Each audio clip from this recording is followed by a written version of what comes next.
Hello, NBA fans, and welcome to the 8th episode of the NBA, the week that was. I hope you continue to learn more about the 2018-2019 NBA season each and every week. This week featured the return of a superstar from injury and another superstar continuing to make history. On a side note, in this installment, I am breaking my own rules by talking about two games that involve the same team. This will happen with the Lakers and the Thunder. The reason behind this is just that the games featuring these teams this week were just amazing to watch, and I really wanted to tell you guys about them. Nevertheless, let's get right into the next episode of the NBA, the week that was. My bad, guys. I also forgot to mention that the Raptors will have two games in this episode, as well as the Celtics. We start this episode off with a double overtime thriller between the Toronto Raptors and the Washington Wizards. The Raptors beat the Wizards 140 to 138.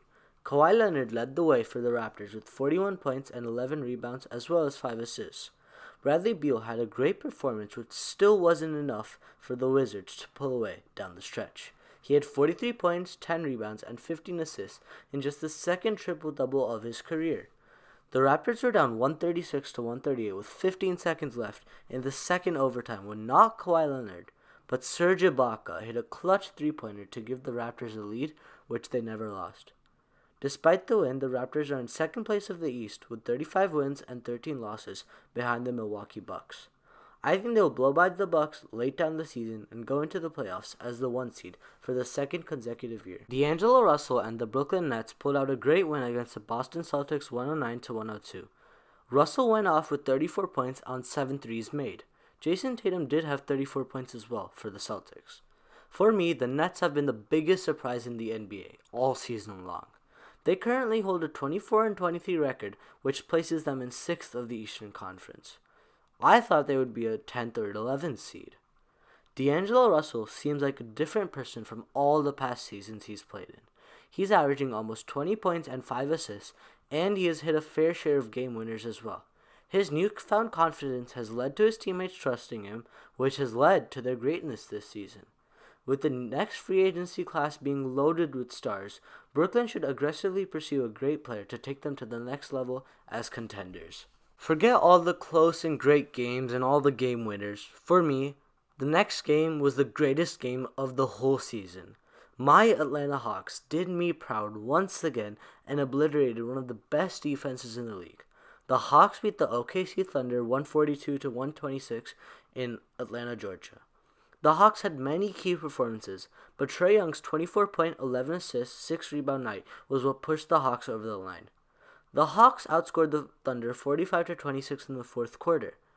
This whole game was a fantasy situation for me and all of the Hawks fan base. Unfortunately, winning isn't the top priority for the Hawks right now. With more and more wins racking up, our draft lottery pick will go down. Let's see how the rest of the Hawks season goes now. One thing I really want is a top 5 pick, so let's see what happens. What a game. The two Eastern Conference powerhouses in the Raptors and Celtics battled it out, only for Kyrie Irving's 27 points and career-high 18 assist night to lead the Celtics to a win, 117 to 108. Kawhi Leonard did have a valiant 33-point night, but Kyrie's career night was just too good.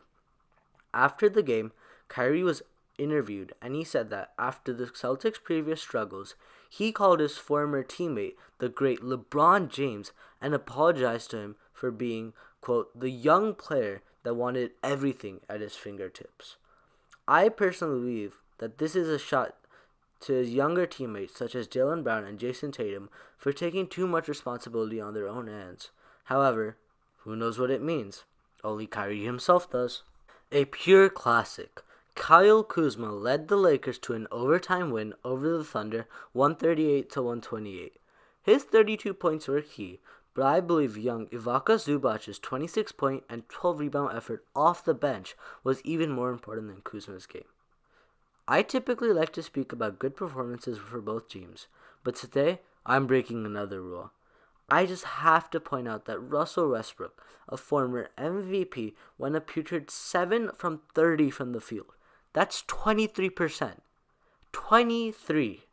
He thinks he is such an offensive beast. What he really needs to understand is that Paul George is 10 times better than him on offense, and he shouldn't be the main option whenever George is on the floor.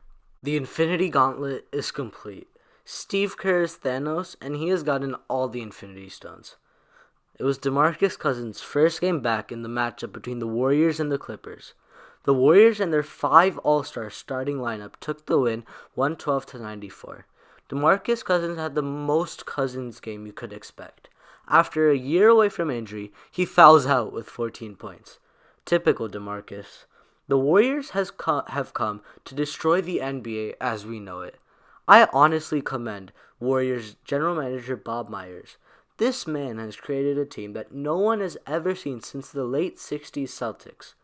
Even though DeMarcus is on a 1-year deal, Myers basically cemented another trophy for the Warriors dynasty. Let's see how long this dynasty lasts though. Klay Thompson, Kevin Durant, and DeMarcus Cousins are all free agents next season. Let's also see who stays and who goes. Our last game of this episode gives me the chance to talk about possibly the best offensive player in NBA history. James Harden and the Houston Rockets beat the LA Lakers 138-134 in overtime. Eric Gordon did hit the game-tying 3 and game-clinching free throws. However, let's talk about James Harden. This man has scored 163 points in his last 3 games, and not a single point has been assisted. Not one. Harden can do whatever he wants, whenever he wants, against whoever he wants on the offensive end. He had 48 points this game, he made 58 the previous game, and 57 the game before that. He has had 19 consecutive games with 30 or more points, and over his last 5 games, he is averaging a video game-like 48.8 points. And people are still saying he shouldn't win MVP. Be gone, haters. James Harden is winning his second MVP, and everyone should agree with this. Well, that wraps up this eventful episode of this podcast. I hope you're enjoying the new photo element in the previous 2 episodes. To look ahead during the All-Star break, I plan to do a special episode recapping each NBA team's season and what they should expect coming up. Please stick around till then by subscribing to this channel and turning on notifications.